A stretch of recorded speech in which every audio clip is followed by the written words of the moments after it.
بقالي كتير بصراحه ما عملتش فيديو بالشكل ده، والنهارده عايز اكلمك عن حاجه كلنا داخلين عليها وانا اولكم. السنه الجديده، بس مش مجرد سنه دراسيه وخلاص، لا دي ممكن تبقى السنه حرفيا اللي ممكن تغير حياتك كلها.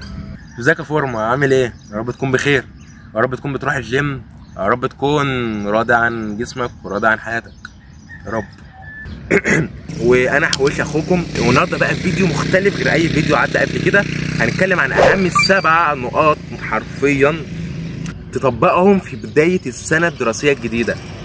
انا بالنسبه لي انا تبقى ثالثه ثانوي، يعني ربنا يكون في عوني يعني يا رب، وفي عون اخواتي اللي قدي طبعا. اول نقطه معانا، ابدا بالنيه. صدقني السنه دي مش محتاجه كتب قد ما هي محتاجه نيه وقلب نضيف، ومحتاج تبقى انت عارف انت عايز ايه بكل بساطه عشان عقلك ما يتوهش. ربنا قال وما خلقت الجن والانس الا ليعبدون. فابدا بربنا وصلي الفجر، وخلي معاك في يومك ويبقى الروتين بتاعك ورد من القرآن حتى لو بسيط مش كبير، او اقرأ آية كل يوم، وصدقني هتحس بفرق حقيقي. انا لما جيت ابدا اروح الجيم كانت حياتي حرفيا عباره ان هو انا هصحى الظهر مثلا او اصحى العصر، يعني انا ممكن انام مثلا الفجر. يعني المفروض الناس في المنتظم بتاعهم اصلا بتصحى اصلا الفجر، لا انا اصلا كنت بنام الفجر وبصحى، يعني بصحى الظهر من اول عصر. فلما بدات اروح الجيم حرفيا انا الحمد لله بدات انام بدري، وبدات ان انا اروح اصلي، وبدات ان انا اعمل ورد قران ليا واقراه كل يوم حتى لو ورد بسيط. ما تنساش انك هتحس بفرق حقيقي. النقطه الثانيه، اضبط نومك واضبط يومك. يعني بص هما الاثنين مرتبطين من بعض، فاضبط نومك اضبط يومك. يعني ممكن ساعات فعلا حرفيا بتحصل معايا، يعني بحاول بقنع نفسي، بوهم نفسي يعني ان مثلا انا صاحي متاخر اهو، ماشي صاحي متاخر، هلحق اعوض باذن الله. ايوه باذن الله ان شاء الله اصلي والحق اعوض واشتغل وادرس ومذاكره واكل واكل واروح الجيم واعمل كل ده وانا صاحي متاخر، اللي هو مثلا المفروض صحة العصر ولا حاجه. يعني المفروض ان انا اعمل كل ده لحد مثلا 9 بالليل ولا حاجه او 8 بالليل. انا نفسي بنام الساعه 8 ونص 9 بالليل. فبوهم نفسي اللي انا ممكن اعوض، بس الحقيقه ما فيش تعويض خالص. اللي بيصحى بدري يكسب يوم، وحرفيا بيشتغل احسن، بيعمل حاجات كتير احسن، وحاجات كتير بتتوفر له في خلال يوم. يقدر يصلي، يقدر يشتغل، يقدر يروح مثلا المدرسه او يذاكر، يروح الدروس، يقدر يعمل حاجات كتير قوي. او حتى كمان ممكن يقدر يتعلم حاجات جديده، ممكن يروح الجيم، ممكن كمان يعرف يزود حاجات عن طبيعه الحاجات اللي كان بيعملها. هتعرف تذاكر وتصلي وتتمرن وتلحق يومك كله. الصحيان بدري سر ومحدش قالهولك غير حويشي طبعا. يا عبدو ركبتي وجعتني، ايه رايك نروح قدام شويه ولا حاجه، نقف او نقعد على الكرسي. تالت نقطه، الجيم. دي نقطتنا وحتتنا والبص وخصنا. على فكره اللي مش عارفني، انا لسه طالب اصلا زيكم، وانا عندي 17 سنه، او لسه متممهم اصلا، يعني من حرفيا ما قلش عن اسبوعين. عندي 17 سنه، داخل في 3 ثانوي، واوريدي اصلا الفيديو ده هيترفع في اول يوم دراسه ليا، يعني هو هيترفع وانا رايح الدرس. فانا لسه طالب زيك بالظبط، وضغوط الثانويه معروفه محدش مش عارف عنها. ومش كده وبس، ده الثانويه دي بتلم لك حاجات كتير، ده في حته تانية خالص انت ما كنتش تعرف عنها حاجه. يعني مثلا الوالد او الوالده في البيت، مع كامل احترام والله العظيم، انت عارف بتعمل ايه؟ قوم ذاكر، قوم مش عارف اعمل ايه، المهم انك تقعد، يعني عايزينك انك تقعد تذاكر 24 ساعه ما تقومش، مع كامل احترامي تاني مره. صدقني الرياضه مش رفاهيه ولا مضيعه وقت، لا ده بالعكس. نفسي انا بتمرن، ثقه في النفس بيعلى، نشاط في يومي، حاجات كتير ايجابيات ملهاش اخر. وعلى فكره لو هتلعب حتى نص ساعه بس والله، سواء في الجيم او حتى في البيت. وعلى فكره باذن الله هعمل سلسله فيديوهات اسميها ممكن تمرين بره الجيم، ممكن نسميها كده، ايه رايك؟ هنتمرن تمارين كامله كل العضلات بكل الزوايا، نتمرن في البيت عندنا بزيرو ادوات حرفيا، مفيش اي حاجه، كل اللي هتستعمله حاجات موجوده عندك في البيت، زي مثلا شنطه، زي ميه، زي اي حاجه موجوده في البيت. فانت عادي والله ممكن تبدا في البيت وبدون اي اشتراك في الجيم خالص، وما تقلقش نص ساعه او الساعه دول في الجيم مش هيجوا على الثانويه خالص، بالعكس والله هيفيدوك اكتر، هيخليك كشخص بتدرس وبتروح الدروس والمدارس نشيط ذهنيا وجسديا، كل حاجه زي الفل. فما تكسلش ومفيش حاجه وانزل الجيم، صدقني المهم انك تبدا. رابع نقطه يا حواشي، اكتسب ولو عاده صغيره يوميا. كنت بفتكر ان العاده بتيجي بضغط الزر حرفيا، بس عرفت ان هي بتيجي بعاده صغيره بتكتسبها كل يوم.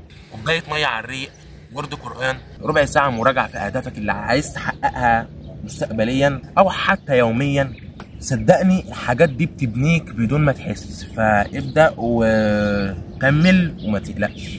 خد دي، اكتسب عاده مثلا انك تنزل الصبح تصلي الفجر، وبعد لما تصلي الفجر تروح الملعب تجري زي ما انا في الملعب هنا اهون، وتعمل نشاط بدني في اول اليوم. ده حاجه غالبا واكيد هتفرق معاك.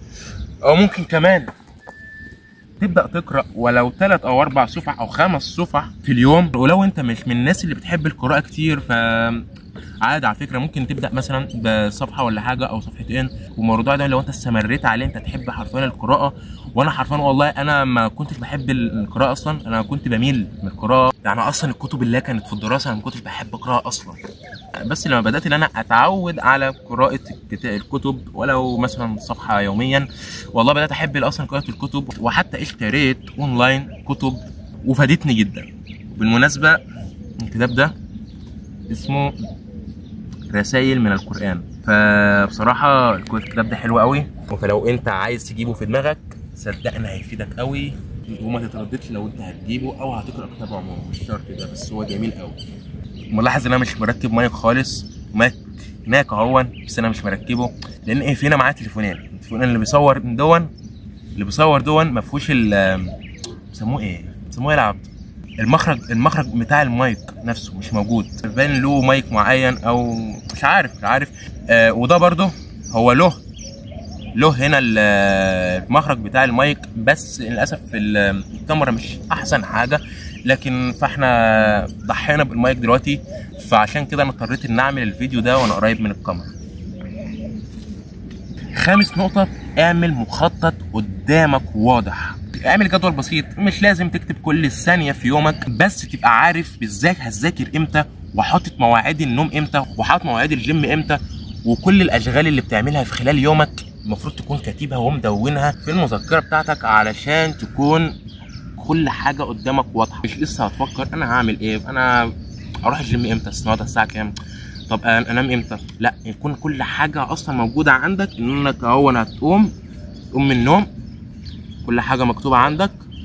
انا النهارده هروح الجيم مثلا الساعه مثلا 9 صباحا، ماشي، المفروض ان انا اذاكر النهارده بعد الظهر، ماشي، المفروض ان انا اعمل كذا كده. فانت لازم تدون كل حاجه قدامك، تكون كل خطه واضحه قدامك، عشان ما تقعدش تحتاس بعدين وتفكر وتتوب فحد اهدافك من دلوقتي، وخليك ناوي بصدق انك تتعلم، انك ترضي ربنا، وانك تفيد غيرك.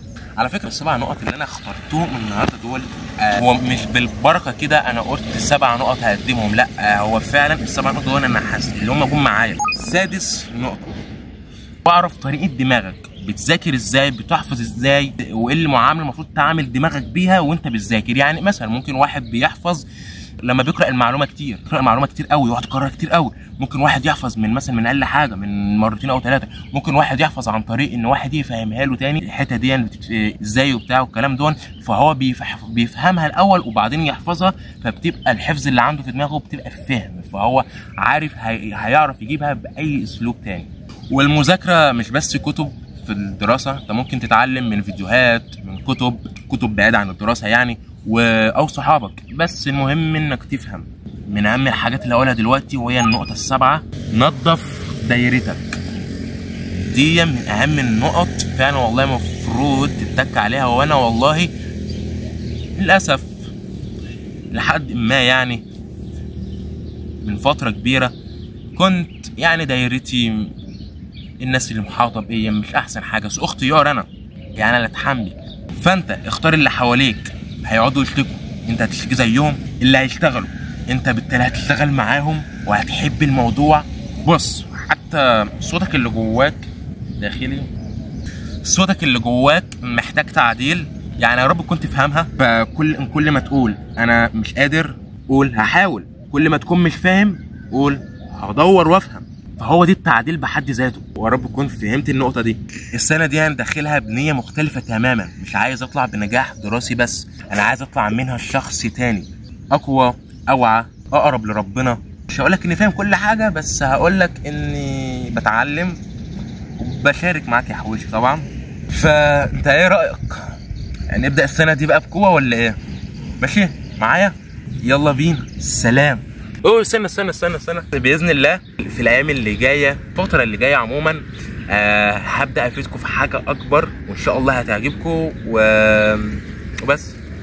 يا رب تكونوا استفدتوا.